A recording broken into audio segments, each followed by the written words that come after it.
Hello बच्चों, कैसे हो आप सभी। उम्मीद करता हूँ सब अच्छे होंगे, मजे में होंगे। तो हम थर्मोडायनेमिक का रिवीजन कर रहे थे और आज हम रिवाइज करेंगे second law and third law को। तो सबसे पहले देखते हैं इसमें क्या क्या है। तो अगर हम सेकंड और थर्ड लॉ के बारे में बात करें, इसमें मेनली दो चीजें होती हैं। कौन सी दो चीजें होती हैं? तो एक बार देखते हैं कौन सी दो चीजें। तो इसमें सबसे दो मेन चीजें हैं। पहली चीज है एक एंट्रोपी।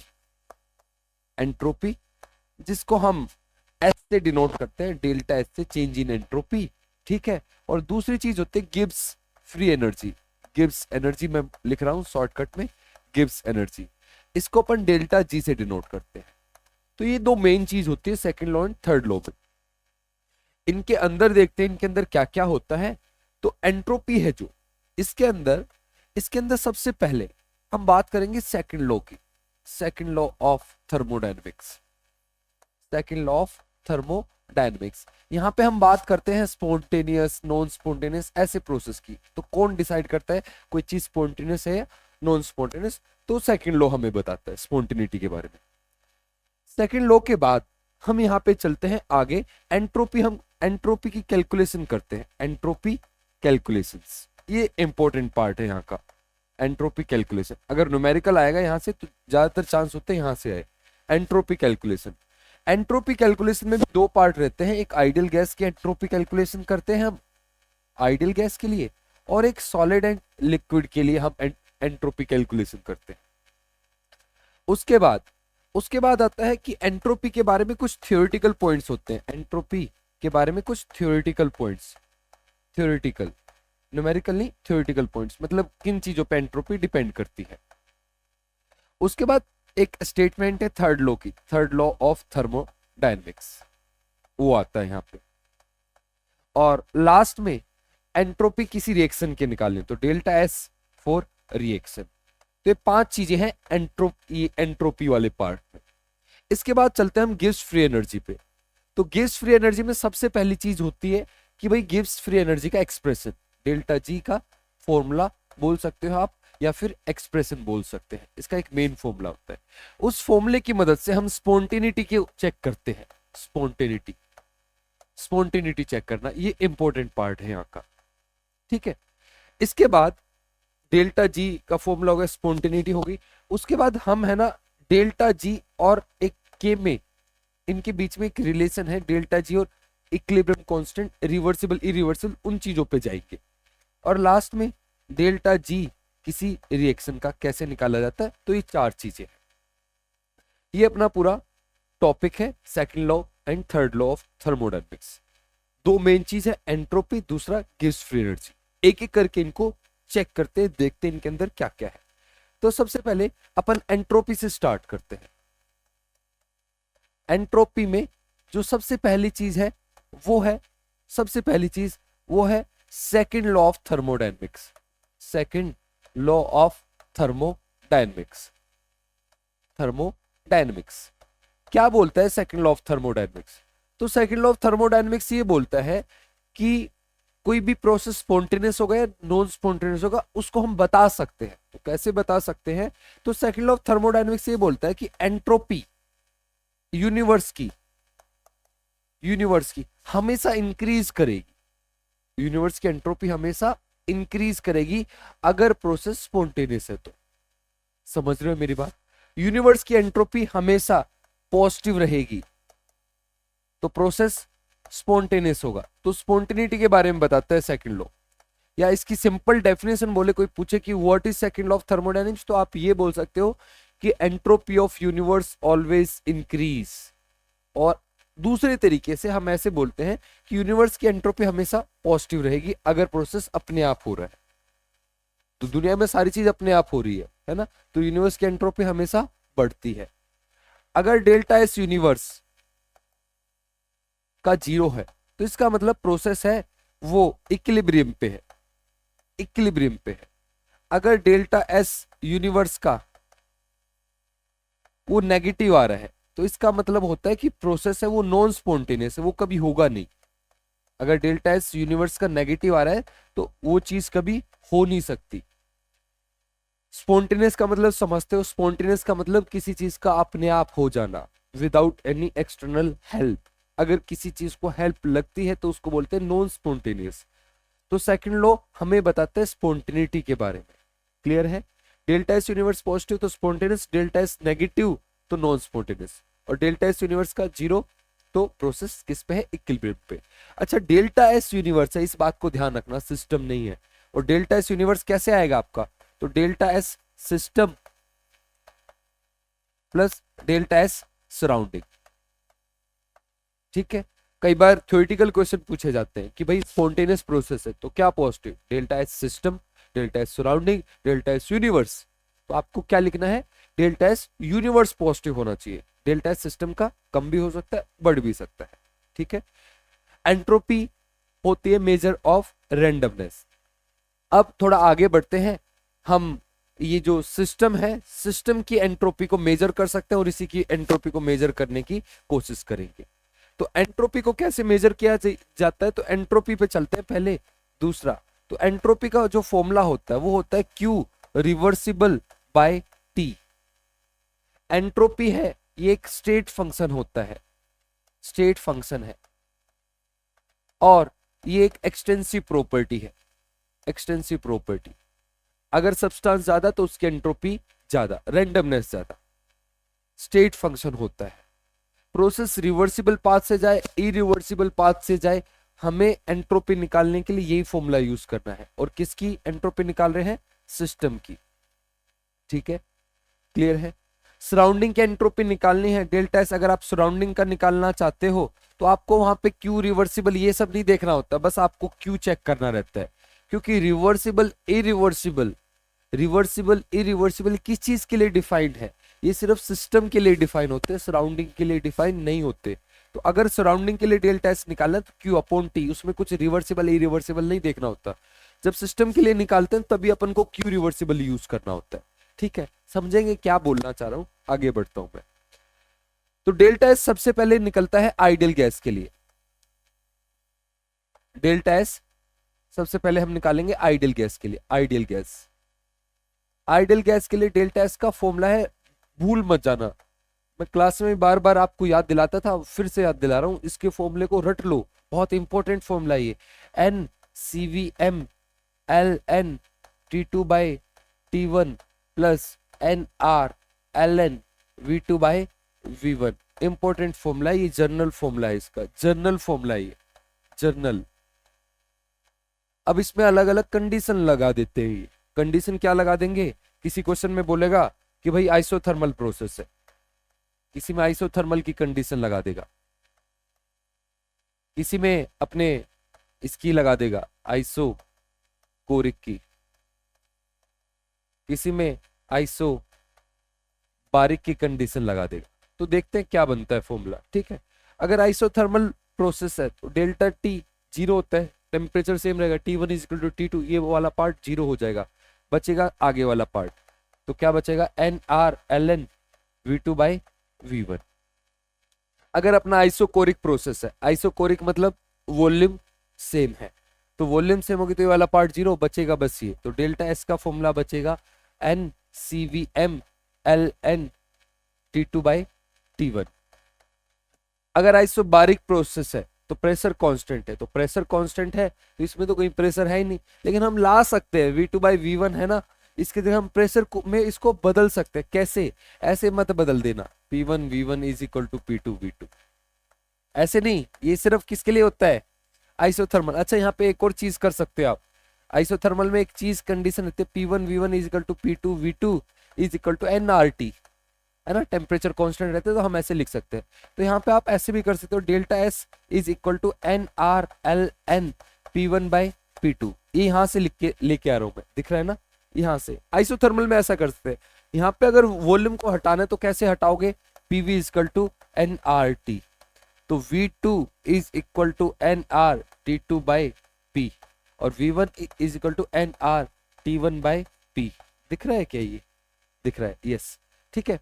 तो अगर ये सारी चीज कर वर के आप जो फॉर्मूला बनता है वो इसके जैसा बनता है बिल्कुल, बस थोड़ा सा डिफरेंस होता है। डेल्टा एस का फॉर्मूला बनता है N C P M L N T two by T one. Constant volume पे सीवीएम होता है, कांस्टेंट प्रेशर पे सीपीएम होता है, फॉर्मूला एक जैसा है दोनों का, ठीक है। ये हुआ। इसके बाद एक जरूरी बात आपके लिए, एडियाबैटिक प्रोसेस में, यस एडियाबैटिक प्रोसेस में, एडियाबैटिक प्रोसेस में एंट्रोपी के बारे में पूछता है बहुत बार। एडियाबैटिक प्रोसेस में पूछेगा आपसे कि भाई दो प्रोसेस है, एक रिवर्सिबल है और एक इरिवर्सिबल है, ठीक है। कोई भी प्रोसेस रिवर्सिबल रहे तो डेल्टा एस यूनिवर्स का हमेशा क्या रहता है, जीरो रहता है, ठीक है। रिवर्सिबल प्रोसेस है और आपको पता है एडियाबैटिक प्रोसेस में क्या सीन रहता है, Q is equal to zero. तो एडियाबैटिक प्रोसेस में डेल्टा एस जो सिस्टम का होता है वो क्या रहता है, जीरो रहता है। क्यों जीरो रहता है, क्योंकि Q रिवर्सिबल जीरो हो गया, डेल्टा एस सराउंडिंग का वो भी जीरो ही रहता है, और यूनिवर्स का तभी तो जीरो हो पाएगा, ठीक है। अगर हम इरिवर्सिबल प्रोसेस के बारे में बात करें तो डेल्टा एस यहाँ पे Q रिवर्सिबल अपॉन टी ये जीरो नहीं होता है, इस बात को ध्यान रखना। एडियाबैटिक प्रोसेस में अगर इरिवर्सिबल प्रोसेस होता है तो डेल्टा एस जीरो नहीं होता है, बहुत बार थ्योरेटिकल क्वेश्चन पूछे जाते हैं। क्यों नहीं होता है, क्योंकि Q रिवर्सिबल जीरो नहीं है, Q इरिवर्सिबल जीरो है, ठीक है। तो डेल्टा एस जीरो नहीं होता है इरिवर्सिबल प्रोसेस में, एडियाबैटिक में, इस बात को ध्यान में रखना। तो निकाले कैसे, अगर निकालने के लिए बोल दे तो जनरल फॉर्मूला यूज करना ना भाई अपने आइडियल गैस का, NCVM LN T2/T1 plus NR LN V2/V1। इस फॉर्मूले की मदद से आप निकालना एडियाबैटिक प्रोसेस में अगर आपसे एंट्रोपी पूछा जाए। आइडियल गैस का कभी भी कोई भी प्रोसेस, कभी भी आइडियल गैस के बारे में पूछे ये फॉर्मूला लगा देना, ठीक है। आगे चलते, आइडियल गैस हुई। इसके बाद बात करते हैं सॉलिड लिक्विड गैस की, ठीक है। Third point, entropy change for solid and liquid. इसमें दो कंडीशन बनती है आपकी, एक तो विदाउट लिखा है विदाउट फेज चेंज, और दूसरी कंडीशन बनती है फेज चेंज। और फेज चेंज में भी दो कंडीशन बन जाती है यार, दिक्कत यही है। फेज चेंज है ना, फेज चेंज ये भी दो तरीके का है, फेज चेंज होगा तो ये भी दो तरीके का है। अपने नीट के सिलेबस में तो सिर्फ रिवर्सिबल वाला होता है, एक रिवर्सिबल फेज चेंज होता है, एक इरिवर्सिबल फेज चेंज होता है, ठीक है। अगर विदाउट फेज चेंज अगर आप किसी सॉलिड लिक्विड को गर्म कर रहे हो तो एंट्रोपी चेंज निकालना है, तो डेल्टा एस का फॉर्मूला रहता है Q रिवर्सिबल बाय T, ठीक है। और Q का फॉर्मूला क्या रहता है, NCM, CM मतलब मोलर हीट कैपेसिटी, CP भी हो सकते हैं CV भी हो सकते हैं, डेल्टा T। तो मैं मोलर हीट कैपेसिटी, वो CV भी हो सकते हैं CP भी, डिपेंड करता है कैसी कंडीशन है वहां पे, ठीक है। तो अगर इस फॉर्मूले को रखेंगे तो ये इंटीग्रेट करके एक फॉर्मूला बनता है, तो ये डी मतलब फेज चेंज हो रहा है, टेम्परेचर चेंज होता रहेगा। ये जो टेम्परेचर होता है, एक ये जो फॉर्मूला है डेल्टा एस का, ये आइसोथर्मल प्रोसेस के लिए। अगर टेम्परेचर चेंज हो रहा है तो इसका इंटीग्रेशन करके हमें फॉर्मूला निकाल के लेके आना पड़ता है।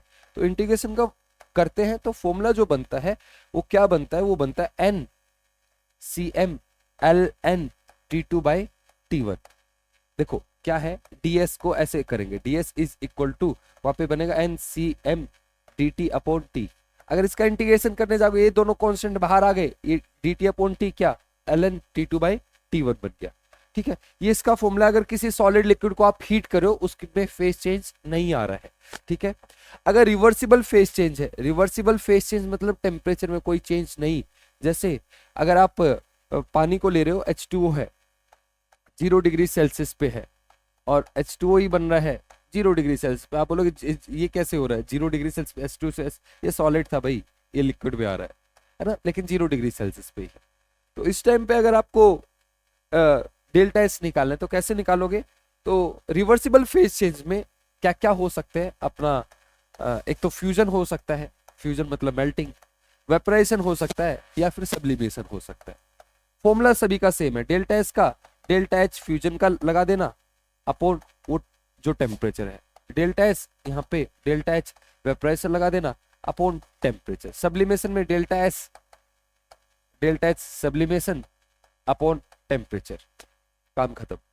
तो रिवर्सिबल फेज चेंज में ये फॉर्मूले लगते हैं। अपन से रिवर्सिबल के बारे में पूछता है, अगर मान लो इरिवर्सिबल के बारे में कभी पूछ ले जिंदगी में, वैसे तो पूछता नहीं है लेकिन पूछ ले, तब कैसे करना है, तरीका जान लो, है ना। तरीका जानने में क्या जाता है। मान लो किसी ने बोला कि भाई पानी है, पानी -10 डिग्री सेल्सियस पे H2O, थोड़ा अच्छे से लिखता हूँ, H2O है, H2O सॉलिड है, H2O लिक्विड बन रहा है, ठीक है। इसका टेम्परेचर है यहाँ पे -10 डिग्री सेल्सियस, और ये -10 से ये 25 डिग्री सेल्सियस। तो इसको रिवर्सिबल फेस चेंज नहीं बोलते, इसको इरिवर्सिबल फेस चेंज बोलते हैं। वापस नहीं आएगा, एक बार बना तो पानी, पानी बन गया, फिर वापस बर्फ नहीं बनेगा। 0 डिग्री सेल्सियस पे वो पॉसिबल है। तो अगर टेम्परेचर में डिफरेंस हो तो उसको बोलते हैं इरिवर्सिबल फेस चेंज। तो हमें इसको है ना टुकड़ों में तोड़ते तोड़ते आगे बढ़ना है। तो कैसे बढ़ेंगे, तो H2O सॉलिड से पहले इसको, ये जाएगा H2O सॉलिड पे ही, है ना, -10 से 0 डिग्री सेल्सियस पे, ठीक है। यहां से आ गया, उसके बाद H2O लिक्विड बन गया 0 डिग्री सेल्सियस पे। इसके बाद H2O लिक्विड ही रहा, कितने डिग्री पे आ गया, 25 डिग्री सेल्सियस पे, ठीक है। तो यहाँ पे जस्ट हीटिंग हो रही है, स्टेट सेम है, फॉर्मूला लगेगा ये वाला NCmln T2/T1। ये हीट कैपेसिटी किसकी, आइस की, ठीक है। यहाँ पे same temperature reversible face change है, तो आप delta H fusion upon temperature, ये वाला फॉर्मूला लगा के डेल्टा S निकालना। तो डेल्टा S1 डेल्टा S2, और यहाँ पे ये क्या, सेम सेम स्टेट है, टेम्परेचर में चेंज आ रहा है, तो आप क्या लगाओगे, ये वाला फॉर्मूला NCmln T2/T1, है ना। तीनों S को ऐड कर देना। इस तरीके से इरिवर्सिबल फेस चेंज में एंट्रोपी को मेजर किया जाता है। क्लियर है। एंट्रोपी मेजर करने के बस यही दो तरीके, मतलब ऐसे ही एंट्रोपी को मेजर किया जाता है, या तो गैस के लिए मेजर करवाएगा आपसे, या फिर सॉलिड लिक्विड के लिए मेजर कराएगा। देख लिया हमने। इसके बाद हम चलते हैं थियोरेटिकल पॉइंट से इसके एंट्रोपी के, तो उनको एक बार देख लेते हैं, फिर थर्ड लॉ पे चलेंगे। तो एंट्रोपी के कुछ पॉइंट्स है। तो पहली चीज जो एंट्रोपी होती है ना, वो सॉलिड की कम रहती है, लिक्विड की ज्यादा, और गैस की उससे भी ज्यादा। जैसे H2O आइस की बात करें, वाटर की बात करें, और वाटर वेपर की, तो वाटर वेपर के सबसे ज्यादा एंट्रोपी, ठीक है। इसके बाद अगर हम प्रेशर को बढ़ा देते हैं, प्रेशर बढ़ाने से एंट्रोपी डिक्रीज करती है। आप बोलोगे ऐसा क्यों, ऐसा क्यों, तो ये फॉर्मूले से आ रहा है भाई। डेल्टा S डिक्रीज करता है, कहां से लेके आया मैं फॉर्मूला, तो ये मैं बात कर रहा हूं जब टेम्परेचर कांस्टेंट है, इस बात को ध्यान रखना, ठीक है। तो ये चीज मैं कहां से लेके आया, तो मैं ये लेके आया हूं अपना, आपको डेल्टा S का फॉर्मूला याद है आइडियल गैस के लिए, तो वो फॉर्मूला होता था NR, पहले वाला पार्ट तो NCVM वाला तो 0 हो जाता था, NR P1/P2। अगर P2 बढ़ जाएगा तो इसकी वैल्यू कम हो जाएगी। अगर ये नीचे वाला फाइनल प्रेशर है, ये इनिशियल प्रेशर, अगर फाइनल प्रेशर ज्यादा हो गया, प्रेशर बढ़ गया, तो इसकी वैल्यू डेल्टा S नेगेटिव आएगा, मतलब एंट्रोपी डिक्रीज करेगी। अगर टेम्परेचर इंक्रीज करते हैं तो डेल्टा S बढ़ जाता है। कहां से लेके आया, कहां से लेके आ रहा हूं मैं, ये अपना फॉर्मूला है ना भाई, delta S is equal to NCVmln T2/T1 plus NRln V2/V1। यहां से बोल रहा हूँ, टेम्परेचर बढ़ते हैं तो रैंडमनेस बढ़ जाती है, ज्यादा पार्टिकल ज्यादा तरीके से मोशन करते हैं। और तीसरी चीज, अगर हम वॉल्यूम इंक्रीज करते हैं तब भी एंट्रोपी इंक्रीज करती है। टेम्परेचर कांस्टेंट है, टेम्परेचर कांस्टेंट, तो आप देख लो V2/V1 है, वहां से आया ये। उसके बाद अगर किसी चीज को तोड़ा जाता है तो डिकम्पोजिशन, जैसे H2 का H2 बना 2H, तो इसमें एंट्रोपी क्या करती है, एंट्रोपी इंक्रीज करती है। डेल्टा S इंक्रीज करता है कब, डिकम्पोजिशन होने पे, जब चीजें टूटती है। एंट्रोपी जो कॉम्प्लेक्स मॉलिक्यूल होते हैं, एंट्रोपी कॉम्प्लेक्स मॉलिक्यूल की ज्यादा रहती है, किससे, सिंपल मॉलिक्यूल से, सिंपल मॉलिक्यूल से। इसमें कई बार गड़बड़ हो जाती है, तो एक चीज को ध्यान रखना, ये बात सच है कि कॉम्प्लेक्स मॉलिक्यूल की ज्यादा होती है सिंपल मॉलिक्यूल से, लेकिन कब, जब उनका मास लगभग बराबर हो, जब मास कंपेरेबल हो, कंपेरेबल हो। अगर मास में बहुत ज्यादा डिफरेंस आ रहा है तो जिसका मास कम होता है उसकी एंट्रोपी ज्यादा होती है। तो जब, क्या लिखूं यहाँ पे, तो हम लिखेंगे molecules having less mass will have higher entropy.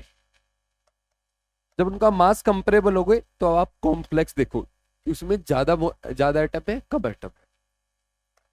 उसके बाद अगर कोई रिएक्शन दे दी जाए और रिएक्शन के अंदर आपको चेक करना है एंट्रोपी के बारे में, तो एंट्रोपी को चेक करने के लिए दो तरीके की रिएक्शन दी जा सकती है।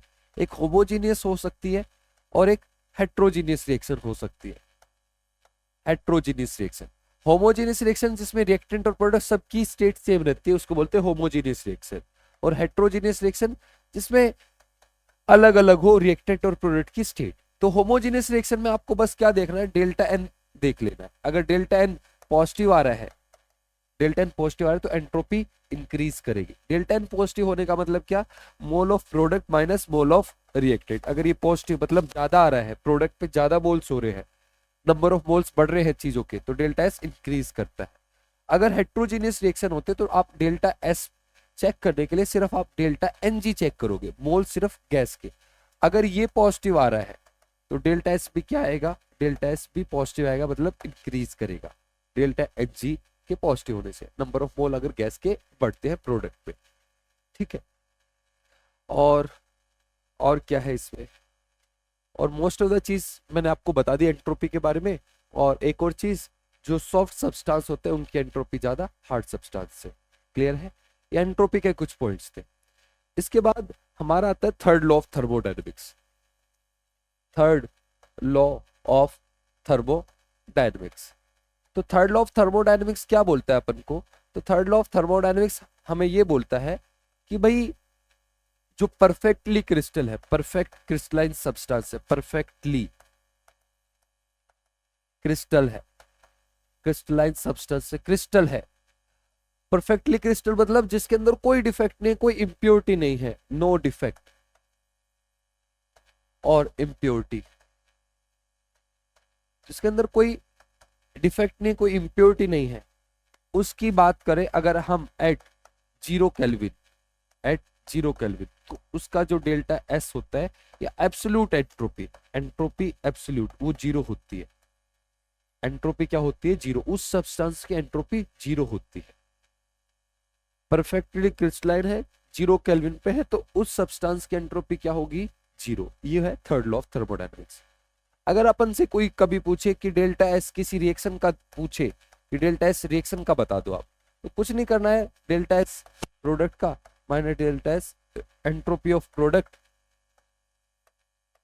माइनस एंट्रोपी ऑफ रिएक्टेंट, बस एंट्रोपी वो देगा, रिएक्टेंट प्रोडक्ट की एंट्रोपी से रिएक्टेंट की एंट्रोपी को माइनस कर देना, ठीक है।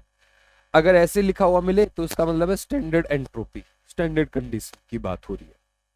ये एंट्रोपी वाला पार्ट क्लियर हुआ। एक बार देखे क्या क्या हमने देखा, तो देखो हमने ये डिस्कस किया सेकंड लॉ ऑफ थर्मोडायनेमिक्स क्या होता है, यूनिवर्स की एंट्रोपी हमेशा इंक्रीज करेगी। दोनों में हमने एंट्रोपी के कैलकुलेशन करे, आइडियल गैस के लिए भी, सॉलिड लिक्विड के लिए भी। आइडियल गैस में अलग अलग केस बनेंगे अपना, isothermal, isobaric, isochoric, adiabatic process, सभी के लिए हमने देख लिया। सॉलिड लिक्विड में दो केस बनते हैं, विदाउट फेज चेंज और फेज चेंज, ठीक है। एंट्रोपी के कुछ पॉइंट्स थे वो बता दिए। Theoretical third law of thermodynamics क्या बोलता है कि 0 केल्विन पे कोई भी परफेक्ट क्रिस्टलाइन सब्सटेंस है उसकी एंट्रोपी 0 रहेगी। Delta S for reaction, product minus entropy of product minus entropy of reactant. Delta G पे चलते हैं। अगर डेल्टा जी की बात करें हम, डेल्टा जी का मतलब होता है gives free energy, gives free energy, gives free energy. ये जो गिव्स फ्री एनर्जी है इसका फॉर्मूला होता है delta G is equal to delta H minus T delta S. कोई पूछे डेल्टा जी कैसा फंक्शन है, स्टेट फंक्शन है, पाथ फंक्शन, तो डेल्टा जी अपना स्टेट फंक्शन होता है, स्टेट फंक्शन है। कुछ एक्सटेंसिव है, इंटेंसिव है। तो जितनी भी एनर्जी वाली चीजें होती है सारी एक्सटेंसिव प्रॉपर्टी होती है। Delta G is equal to delta H minus T delta S. ठीक है, delta S gives free energy, delta S entropy, T temperature, delta S entropy किसकी, सिस्टम की, डेल्टा एच किसका, सिस्टम का, डेल्टा जी किसका, system का। ठीक है, फॉर्मूला ये है इसका। अब इसमें फॉर्मूले से ज्यादा इंपॉर्टेंट यहाँ पे क्या रहता है, ये स्पॉन्टेनिटी के बारे में बात करता है कि भाई कोई प्रोसेस है वो स्पॉन्टेनियस होगा, नॉन स्पॉन्टेनियस होगा, ये बताओ।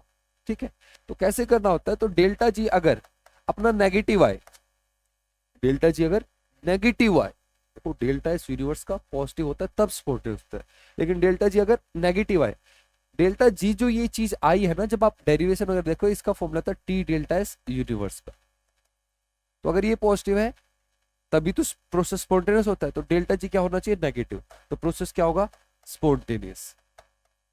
अगर डेल्टा जी पॉजिटिव हो गया तो प्रोसेस हो जाएगा आपका नॉन स्पॉन्टेनियस। ठीक है, अगर डेल्टा जी जीरो तो हम बोलते हैं प्रोसेस है अपना इक्विलिब्रियम पे, प्रोसेस है अपना इक्विलिब्रियम पे। यहाँ पे इस फॉर्मूले के बेस पे कई तरीके के न्यूमेरिकल बनते हैं, तो एक दो आपको बताता हूँ कैसे बनते हैं न्यूमेरिकल। तो क्या करता है ना, वो बोलेगा कि भाई कोई प्रोसेस स्पॉन्टेनियस हो रहा है तो किस टेम्परेचर पे स्पॉन्टेनियस होगा, आपको ये दे देगा, ये दे देगा, डेल्टा एच दे देगा, डेल्टा एच दे देगा, ये देगा और ये देगा। आपसे पूछेगा ये किस टेम्परेचर पे स्पॉन्टेनियस होगा, तो अगर स्पॉन्टेनियस होगा तो डेल्टा जी की वैल्यू क्या हो जाएगी, delta G should be greater than zero, नहीं less than zero. Delta G क्या होना चाहिए, लेस देन जीरो, नेगेटिव होना चाहिए। ठीक है, तो नेगेटिव होना चाहिए तो हम लिखेंगे delta G minus is equal to T delta S. तो सबसे पहले देखते हैं टी उस टेम्परेचर पे जब डेल्टा जी क्या है, जीरो है।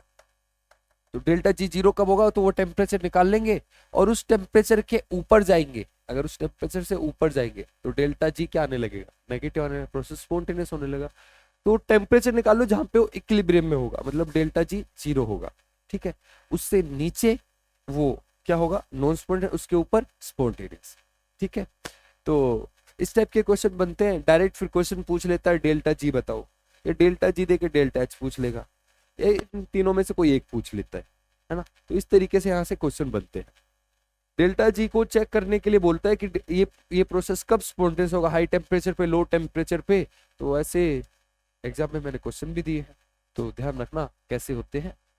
देखो डेल्टा जी की वैल्यू हमें चेक करनी है, अपन को देगा डेल्टा एच और डेल्टा एस की वैल्यू, इन दोनों की वैल्यू से हम बताएंगे प्रोसेस स्पॉन्टेनियस है नॉन स्पॉन्टेनियस। ठीक है, थोड़ा पास पास करता हूं इनको। तो आपको डेल्टा एच की वैल्यू देगा, डेल्टा एस की वैल्यू देगा और डेल्टा जी की वैल्यू निकाल के आपको बताना पड़ेगा प्रोसेस कैसा है, स्पॉन्टेनिटी के बारे में पूछेगा आपसे। तो फॉर्मूला एक बार लिख लेते हैं ऊपर से, याद है आपको फॉर्मूला क्या था, delta G is equal to delta H minus T delta S. याद रहे डेल्टा जी नेगेटिव तो प्रोसेस स्पॉन्टेनियस। तो क्या होगा, ये बोलेगा भाई ये पॉजिटिव, ये पॉजिटिव, बोलेगा ये नेगेटिव, ये नेगेटिव। ठीक है, और क्या बोलेगा, ये बोलेगा ये पॉजिटिव, ये नेगेटिव, बोलेगा ये नेगेटिव, ये पॉजिटिव। पॉसिबिलिटीज देखते हैं इनकी। ठीक है, अगर ये पॉजिटिव है, ये भी पॉजिटिव है, पहले देखो डेल्टा एच भी पॉजिटिव है, ये भी पॉजिटिव है, तो वैल्यू क्या आएगी, डेल्टा जी क्या आएगा, तो डिपेंड करेगा। देखो मैं क्या बोलना चाह रहा हूँ यहाँ समझाने की कोशिश करता हूँ, स्पेस थोड़ा कम है तो यही पे समझना एक बार। ये वाली चीज है, ये पॉजिटिव, ये वाली पॉजिटिव, तो ये जो चीज है पूरी ये बनेगी नेगेटिव। अब डेल्टा जी पॉजिटिव आएगा नेगेटिव आएगा, ये डिपेंड करेगा कि इन दोनों में कौन सा बड़ा, नेगेटिव बड़ा या पॉजिटिव बड़ा। तो नेगेटिव बड़ा पॉजिटिव बड़ा बड़ा वो डिपेंड करेगा टेम्परेचर पे। अगर टेम्परेचर ज्यादा हुआ तो ये नेगेटिव वाला पार्ट बड़ा हो जाएगा, है ना। अगर टेम्परेचर कम हुआ तो नेगेटिव वाला पार्ट छोटा हो जाएगा। समझ रहे हो, देखो क्या बोलना चाह रहा हूं कि अगर पॉजिटिव है तो इसमें भी दो केस बनते हैं, एक टेम्परेचर लो और एक टेम्परेचर हाई। अगर टेम्परेचर हाई है मेरा तो नेगेटिव वाली वैल्यू ज्यादा हो जाएगी, प्रोसेस ये नेगेटिव आएगा। अगर टेम्परेचर लो है तो पॉजिटिव वाली वैल्यू ज्यादा आएगी, तो ये पॉजिटिव आएगा। यहाँ पे प्रोसेस हो जाएगा नॉन स्पॉन्टेनियस, और यहाँ पे प्रोसेस कैसा हो जाएगा, स्पॉन्टेनियस। एक और एग्जांपल समझने की कोशिश करते हैं, नेगेटिव नेगेटिव हो मान लो, तो अगर ये भी नेगेटिव और नेगेटिव नेगेटिव क्या हो जाएगा, पॉजिटिव, तो फिर से सीन वही बना, अपोजिट साइन आ गए। तो जब भी अपोजिट साइन आए तो अपन को हम कंफर्म नहीं कर सकते आगे वाला नेगेटिव है और पीछे वाला पॉजिटिव हो गया। अब इन दोनों में कौन बड़ा, तो डिसाइड करेगा टेम्परेचर। तो यहाँ पे भी दो कंडीशन बनेगी, जब भी सेम साइन है दो कंडीशन बनती है, टेम्परेचर लो और टेम्परेचर हाई। ठीक है, अगर टेम्परेचर लो हो गया तो ये वाली वैल्यू कम हो जाएगी, ये वैल्यू कम हो जाएगी, तो प्रोसेस कैसा बनेगा, ये आएगा। अगर ये वाली कम होगी तो नेगेटिव आएगा। अगर टेम्परेचर हाई हो गया तो ये पीछे वाली वैल्यू क्या हो जाएगी, बढ़ जाएगी, तो ये पॉजिटिव आएगा। नेगेटिव है तो स्पॉन्टेनियस, पॉजिटिव है तो नॉन स्पॉन्टेनियस। ठीक है, अगर एक पॉजिटिव एक नेगेटिव, आगे वाला पॉजिटिव पीछे वाला नेगेटिव, तो ये पॉजिटिव नेगेटिव नेगेटिव पॉजिटिव, तो ओवरऑल वैल्यू आएगी पॉजिटिव, प्रोसेस हो जाएगा नॉन स्पॉन्टेनियस। आगे वाली नेगेटिव पीछे वाली पॉजिटिव, तो ओवरऑल प्रोसेस रहेगा नेगेटिव, तो प्रोसेस आएगा स्पॉन्टेनियस। ये ओल्ड टेम्परेचर पे, कोई भी टेम्परेचर ले लो, ओल्ड टेम्परेचर पे ऐसा सीन है। तो इस टाइप के क्वेश्चन यहाँ पे बनते हैं। क्लियर है, क्लियर है। एक बार देखते हैं क्या क्या है। तो डेल्टा जी का फॉर्मूला हमने देखा, उसके बेस पे क्वेश्चन पूछा जाएगा, अधिकतर क्वेश्चन वहीं से बनते हैं। स्पॉन्टेनिटी के बारे में सबसे इंपॉर्टेंट ये है। एक लास्ट फॉर्मूला है, उसको और देख लेते हैं। कहाँ गए हम, यस यहाँ पे।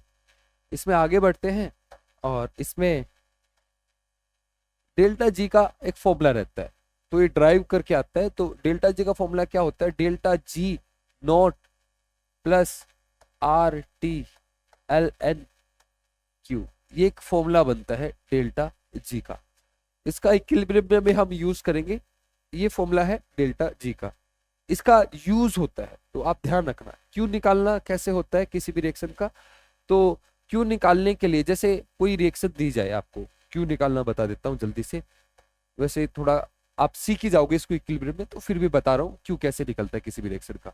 मान लो ए प्लस 2b गिव्स सी है ना, तो इस रिएक्शन का क्यू निकालना है। तो क्यू कैसे निकलता है, concentration of product upon concentration of reactant, और ये स्टाइकियोमेट्रिक कोएफिशिएंट उनकी पावर में जाते हैं। ये कॉन्सेंट्रेशन इक्विलिब्रियम की नहीं होती, जिस टाइम पे वो बोलेगा जी निकालो, उस टाइम पे कॉन्सेंट्रेशन। अगर इक्विलिब्रियम आता है, एट इक्विलिब्रियम, इक्विलिब्रियम आपको पता है डेल्टा जी क्या हो जाता है, जीरो। तो डेल्टा जी नोट की वैल्यू जो होती है वो बन जाते हैं minus R T L N K. Q जो है के इक्वल हो जाता है जब इक्विलिब्रियम आता है। ये इंपॉर्टेंट रिलेशन है, ये वाला रिलेशन। ठीक है, के देके डेल्टा जी पूछता है, डेल्टा जी नोट पूछता है, स्टैंडर्ड गेज फ्री एनर्जी इसके बारे में पूछता है। ठीक है, और मेन तो यही है। टेम्परेचर का रिलेशन है वो हम आगे देखेंगे इक्विलिब्रियम में, अपना ये पूरा चैप्टर है। इसके बाद कई बार डेल्टा जी ऑफ रिएक्शन पूछता है, डेल्टा जी ऑफ रिएक्शन। तो डेल्टा जी ऑफ रिएक्शन कहीं पे भी पूछे तो डेल्टा जी रिएक्टेंट का, G of product minus G of reactant, standard condition बोलेगा तो स्टैंडर्ड कंडीशन में निकाल देंगे। ठीक है, तो देखो अपना पूरा पार्ट कंप्लीट, ये भी हो गया, ये भी हो गया, बस अपना पूरा थर्मोडायनेमिक्स कंप्लीट। अब जो असाइनमेंट है उसको एक बार कर लेना, थोड़े मुश्किल क्वेश्चन है तो लगाना, कोई दिक्कत है तो मैं तो हुई। मिलते हैं अगली वीडियो में, तब तक के लिए गुड बाय, थैंक यू।